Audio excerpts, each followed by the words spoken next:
Hi friends, ಹೇಗಿದ್ದೀರಾ? Welcome to cold facts YouTube channel. ಮಹಾನ್ ತತ್ವಜ್ಞಾನಿ, ದೇವರ ಮನುಷ್ಯ ಎಂದು ಕರೆಸಿಕೊಂಡಿರುವ ಓಶೋ ಅವರು ಒಮ್ಮೆ ಧರ್ಮಗಳು ಜನರನ್ನು ಪರಿವರ್ತಿಸಲು ಏಕೆ ಪ್ರಯತ್ನಿಸುತ್ತವೆ ಇದರ ಬಗ್ಗೆ ಓಶೋ ಅವರು ಒಮ್ಮೆ ಹೇಳ್ತಾರೆ. ಯಾಕೆ ಧರ್ಮಗಳು ಇಷ್ಟೊಂದು ಆತುರದಿಂದ ಇರ್ತವೆ? ಒಂದು ಧರ್ಮಗಳಿಗೆ ಈ ಪರಿವರ್ತಿಸಲು ಅನ್ನೋದು ಬಂದಾಗ ಈ ಕೆಲವೊಂದು ಧರ್ಮಗಳು, ಎಲ್ಲ ಧರ್ಮಗಳೂ ಅಲ್ಲ, ಭಾಳ ಆತುರದಿಂದ ಇರ್ತಾರೆ ಅವರು. ಒಂದು ಅವ್ರದ್ದು ಸಂಖ್ಯೆ ಹೆಚ್ಚಾಗಂಥದ್ದಾಗಿರ್ಬೋದು, ಅಥವಾ ಒಂದು ತಮ್ಮ ಪಾಲನೆ ಎಲ್ಲ ಕಡೆ ಇರಬೇಕು ಅನ್ನೋ ಒಂದು ಭಾವನೆ ಏನಿರುತ್ತೆ ಅವರ ಹತ್ರ, ಅದು ಹೆಚ್ಚಾಗಿ ಕಾಣಿಬರುತ್ತೆ. ಕೆಲವೊಮ್ಮೆ ನಾವು ನೋಡಿರ್ತೀವಿ, ಇದನ್ನು ಸುತ್ತಮುತ್ತಲೂ ಗಮನಿಸಿರ್ತೀವಿ. ಸೊ ಓಶೋ ಅವರು ಏನು ಹೇಳ್ತಾರೆ, ಇದರ ಶಕ್ತಿ ಏನು, ಹೇಗೆ ಇವರು ಪರಿವರ್ತಿಸಲು ಪ್ರಯತ್ನಿಸ್ತಾರೆ, ಅಷ್ಟು ಈಸಿನ ಅದು ಹೇಗೆ?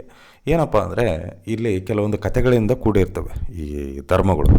ಆದಷ್ಟು ಎಲ್ಲೂ ಕೂಡ ಈಗ ನಾವು ಸೈನ್ಸಲ್ಲಿ ಪ್ರಶ್ನೆ ಮಾಡಿದಾಗ ಅದನ್ನು ಉತ್ತರಿಸಲು ಅವರು ಹಲವಾರು ವಿಭಿನ್ನವಾಗಿ ಅದನ್ನು ನಮ್ಮ ಮುಂದೆ ತಂದು ತೋರಿಸಲು ಪ್ರಯತ್ನಿಸ್ತಾರೆ, ವಿಭಿನ್ನವಾಗಿ ಉತ್ತರಿಸಲು ಪ್ರಯತ್ನಿಸ್ತಾರೆ. ಸೊ ಲಾಜಿಕ್ಕಾಗಿ ಓವರಾಲ್ ಆಗಿ ನಿಮಗೆ ಒಂದು ಕ್ಲಾರಿಟಿ ಸಿಗಂಗೆ ಅವರು ಉತ್ತರ ಕೊಡ್ತಾರೆ. ಸೊ ಈ ಧರ್ಮ ಅಂತ ಬಂದಾಗ ನಿಮ್ಗೆ ಅಷ್ಟರ ಮಟ್ಟಿಗೆ ಕ್ಲಾರಿಟಿ ಸಿಗಲ್ಲ. ನಮಗೆ ಕಾಣದೇ ಇರೋಂಥ ಒಂದು ಶಕ್ತಿ ಇದೆ. ಸೊ ಇರ್ಬೋದು, ಇಲ್ಲದೆ ಇರ್ಬೋದು.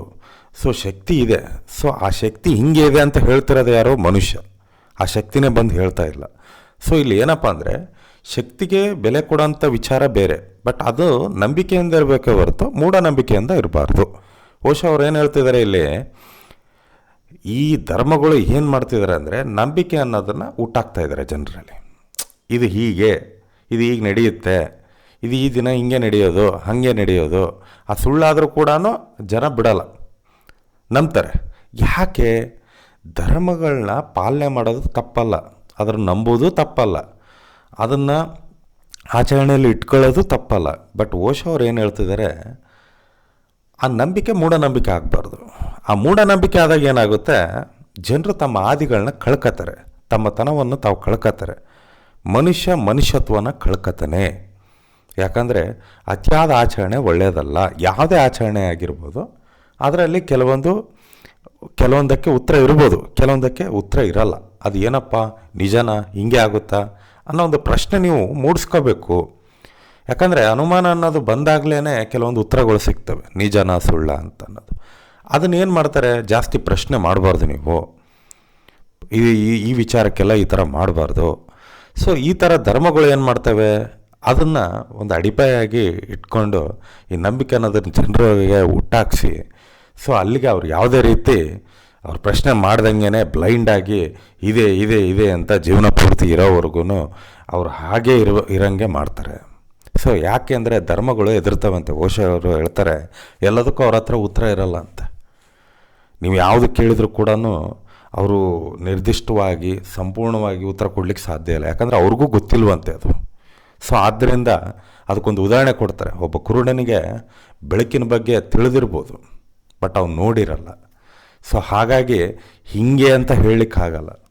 ಸೊ ಪ್ರತಿಯೊಬ್ಬ ಮನುಷ್ಯ ಕೂಡ ಇಲ್ಲಿ ಧರ್ಮಗಳು ಹುಟ್ಲಿಕ್ಕೆ ಸಾಧ್ಯ ಹೇಗಾಯಿತು, ಮನುಷ್ಯನಿಂದ ಹೊರತು ದೇವರು ಬಂದುಬಿಟ್ಟು ಇದೊಂದು ಧರ್ಮ ಅದೊಂದು ಧರ್ಮ ಅಂತ ಎಲ್ಲೂ ಹೇಳಲಿಲ್ಲ.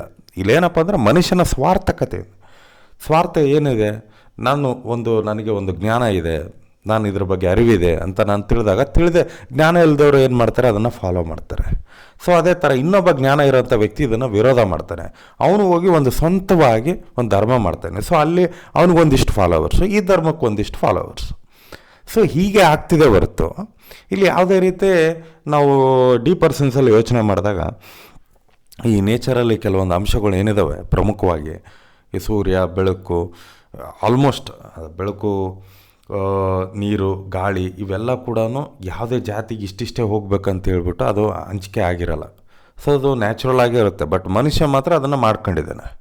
ಸೊ ಮನುಷ್ಯ ಹೇಗೆ ಮಾಡ್ಕೊಂಡ, ಒಬ್ಬ ಸ್ವಾರ್ಥ ಏನು ಅವನದಿರುತ್ತೆ ಆಲೋಚನೆ, ಅದು ಹರಡ್ತಾ ಇದೆ ಎಲ್ಲ ಕಡೆನೂ. ಸೊ ಓಶೋ ಅವ್ರು ಏನು ಹೇಳ್ತಾರೆ, ಮೊದಲು ಮಾನವನಾಗಬೇಕು, ಮೊದಲು ಮನುಷ್ಯತ್ವ ಬೆಳೆಸ್ಕೋಬೇಕು. ಯಾಕಂದರೆ ನಾವೆಲ್ಲ ಅನ್ಕೋತೀವಿ ನಮಗೇನು ಮನುಷ್ಯತ್ವ ಇಲ್ವಾ, ಇಲ್ಲ ಮನುಷ್ಯತ್ವ ಇದೆ, ಮತ್ತು ಅದ್ರ ಜೊತೆನೇ ಆಲೋಚನೆ ಇರಬೇಕು, ಸರಿ ಯಾವುದು ತಪ್ಪು ಯಾವುದು ಅಂತ ನೋಡಬೇಕು. ಬರೀ ನಂಬಿಕೆ ಅಂದ್ಕೊಂಡೇ ಇರೋದಲ್ಲ, ಅದರಲ್ಲಿ ಮೂಢನಂಬಿಕೆ ಹೆಚ್ಚಾಗಿರುತ್ತೆ. ಆ ಮೂಢನಂಬಿಕೆ ಯಾವುದು ಹೆಚ್ಚಾಗಿದೆ ಅದನ್ನು ಕಂಡುಹಿಡಿಬೇಕು, ಅದರಿಂದ ಹೊರಗಡೆ ಬರಬೇಕು. ಸೊ ಆದ್ದರಿಂದ ಒಂದು ಬ್ಲೈಂಡ್ ಫಾಲೋವರ್ ಆಗಬಾರ್ದು. ಸೊ ಇಲ್ಲಿ ಅದು ಎಷ್ಟೊಂದು ಬೆನಿಫಿಟ್ ಆಗುತ್ತೆ. ಧರ್ಮಗಳು ಅಂತಲ್ಲ, ಇಲ್ಲೆಲ್ಲರಿಗೂ ಸಾವಿದೆ, ಇಲ್ಲೆಲ್ಲರಿಗೂ ಹುಟ್ಟಿದೆ. ಎಂಥ ಧರ್ಮ ಇದ್ದರೂ ಕೂಡ ಒಂಚೂರು ಎಕ್ಸ್ಟ್ರಾ ಬದುಕಿಸಲ್ಲ ಅಥವಾ ಅದು ಬೇಗ ನಿಮ್ಮನ್ನು ಸಾಯಿಸಲ್ಲ. ಎಲ್ಲ ಥರ ಅಂಶಗಳು ಎಲ್ಲ ಧರ್ಮದಲ್ಲೂ ಇದೆ. ಓವರಾಲ್ ನೋಡಿದಾಗ ಏನು, ನಾವೆಲ್ಲರೂ ಬಾಯಿಂದ ಹೇಳ್ತೀವಿ ಎಲ್ಲರೂ ಒಂದೇ ಅಂತ. ಬಟ್ ಧರ್ಮ ಅಂತ ಬಂದಾಗ ನಾವು ಬಿಹೇವ್ ಮಾಡೋಂಥ ರೀತಿಯೇ ಬೇರೆ. ಸೊ ಓಶೋ ಅವರು ಏನು ಹೇಳ್ತಾರೆ, ಎಲ್ಲವನ್ನು ಪಾಲಿಸಿ, ಬಟ್ ಅದರಲ್ಲಿ ನೀವು ಎಲ್ಲ ಡೌಟ್ಸ್ನ ಕ್ಲಿಯರ್ ಮಾಡ್ಕೊಂಡು ಇರಬೇಕು, ಸುಮ್ಮನೆ ಬ್ಲೈಂಡಾಗಿ ಫಾಲೋ ಮಾಡಬಾರ್ದು. ಸೊ ಇದರಿಂದಾಗಿಯೇ ಎಷ್ಟೋ ಜನ ಇಲ್ಲಿ ಏನಪ್ಪ ಅಂದರೆ ಬೇರೆಯವರ ಅವರ ಏನು ಆಲೋಚನೆ ಇರ್ತದೆ ಅದನ್ನೇ ಸರಿ ಅಂದ್ಕೊಂಡು ಸುಮ್ಮನೆ ಹಾಕ್ಕೊಂಡು ಈ ಥರ ಫಾಲೋ ಮಾಡ್ಕೊಂಡು ಹೋಗ್ತಿರ್ತಾರೆ. ಸೊ ಇದು ಒಂದು ಒಳ್ಳೆ ಬೆಳವಣಿಗೆ ಆಗಿಬಿಟ್ಟಿದೆ ಧರ್ಮಗಳಲ್ಲಿ.